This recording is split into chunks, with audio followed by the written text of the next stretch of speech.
নজর রাখবো পরবর্তী সংবাদে। ঝটিকা সফরে রাজ্যের কৃষি মন্ত্রী রতনলাল নাথ এবং যে বিষয়ে জানা গেছে যে বৃহস্পতিবার বিকেল নাগাদই দক্ষিণ জেলার বিলোনিয়ার মহকুমার ভারতচন্দ্রনগর ব্লকের পূর্ব কলাবাড়িয়া গ্রাম পঞ্চায়েতের মাইছড়ায় ঝটিকা সফর করেছেন। শান্তিরবাজার মহকুমার বেতাগায় কৃষি মন্ত্রী রতনলাল নাথের সফর শেষে তিনি এদিন বিকেল 4টা নাগাদই হঠাৎ করে পূর্ব কলাবাড়িয়া পঞ্চায়েতের মাইছড়ায় কৃষি ফার্ম পরিদর্শনে আসেন। পরিদর্শন শেষে মন্ত্রী বলেন, বন্যায় কৃষি ফার্মের ব্যাপক ক্ষতি হয়েছে।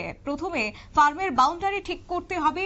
মুহুরী নদীর পাড়ে 2000 বাঁশ লাগানোর উদ্যোগ নেওয়া হবে। সুপারি গাছের চারা লাগানো হবে। অত্র এলাকায় যেহেতু জনসংখ্যা কম, তাই সেখানে ফার্মের কাজের জন্য সিজনাল শ্রমিক নিয়োগ করা হবে।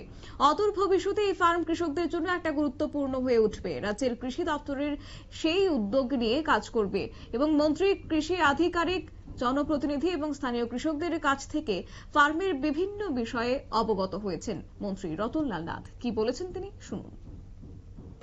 অর্চার্ডকে আগে নিজেদের দখলে নিচ্ছি এবং এটা দিতে গিয়ে আমাদের বাউন্ডারি ফেন্সিংটা কনফার্ম করছি যে আমাদের জায়গাগুলো সরকারি জায়গা কত।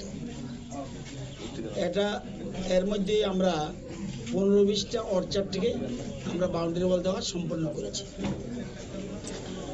তো মাইছড়ার বাউন্ডারি ছিল, গত বন্যায় এটাকে ব্যাপক ক্ষতি করেছে। এখন আমরা নতুন করে আমরা মাইছড়াকে নতুন করে সাজাবো এবং প্রথমে চিন্তা করেছি এটা আমরা টোটাল বাউন্ডারিকে চিহ্নিত করে নেব, অর্থাৎ যাতে আমরা আমাদের জমি, সরকারি জমি, জনগণের জমি কতটুকু এটাকে চিহ্নিত করব। এখন আমরা সিদ্ধান্ত নিয়েছি এখানে আগামী বছর আমরা 30 কানি জমি এটা আমরা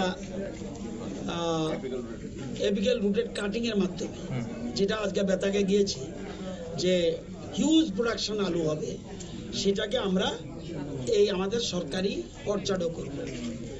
আমরা ঠিক করেছি যতগুলি নদীর পাড় আছে আমাদের এই ফার্মের, আমরা নদীর পাড়ে প্রায় 2000 বাঁশ গাছ লাগাবো এবং ঠিক করেছি অর্চার্ডের ভিতরে যত জঙ্গল আছে পরশুদিন থেকে শুরু হবে টোটাল ক্লিন করা জঙ্গল। যেগুলো আমরা ঠিক করেছি সুপারির জন্য আমরা নার্সারি করব এবং গতবারও আমরা সুপারি চারা বিক্রি করে এই এখানে সুপারি চারা বিক্রি করে প্রায় 3 লক্ষ টাকা পেয়েছি। তো নার্সারির সুপারি চারা নার্সারি করার জন্য আমরা সিদ্ধান্ত নিয়েছি এবং বর্তমানে যতগুলি আম গাছ আছে এগুলি রক্ষণাবেক্ষণ এবং কোকোনাট, নারকেল চারা আছে, গাছ আছে, এগুলি খুব বেশি নেই, এগুলিও ঠিক রাখা। যতগুলি লেবুর গাছ আছে সেগুলিও সংরক্ষিত করে রাখা এবং আমরা এই জিনিসগুলি আমরা ঠিক করেছি এবং সাথে সাথে এও ঠিক করেছি এখানে লোক কম আছে। আমরা যে এই যে এতগুলি কাজ করব এই জন্য লোক লাগবে, সেই জন্য আমরা সিজনাল লেবার, যেটা আমার নাগিছড়া আছে, অন্যান্য জায়গা আছে, রেগুলার চাকরির কথা এটা ভুলে, এটা হলো আমাদের সিজনাল ওয়ার্কার বলে।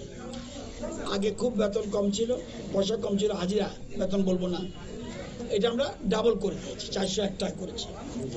তো এই পঞ্চায়েতে যে জায়গাটা পড়েছে, পঞ্চায়েত থেকে বলেছি, প্রধানকে বলেছি আমাদের অফিসার যখন যখন লোক চাইবে তখন যেন লোক দিতে পারে এবং মাসের শেষে ওরা 8000 8500 মতো পয়সা পাবে। মন্ত্রীর বক্তব্য আপনারা শুনলেন এবং এই কৃষি ফার্মের জন্য আরো বেশ কিছু নতুন উন্নয়নমূলক পরিকল্পনা হাতে নেওয়া হয়েছে বলেও তিনি আজকে জানিয়েছেন এবং স্থানীয় জনপ্রতিনিধি এবং এলাকাবাসীদের সঙ্গে তিনি আলোচনা করেছেন। তবে আজকে মন্ত্রী রতনলাল নাথের সফর সঙ্গী হিসেবে ছিলেন কৃষি দপ্তরের বিভিন্ন আধিকারিকরা। নিয়ে নিচ্ছে ছোট্ট একটি বিজ্ঞাপন বিরতির সঙ্গে থাকুন।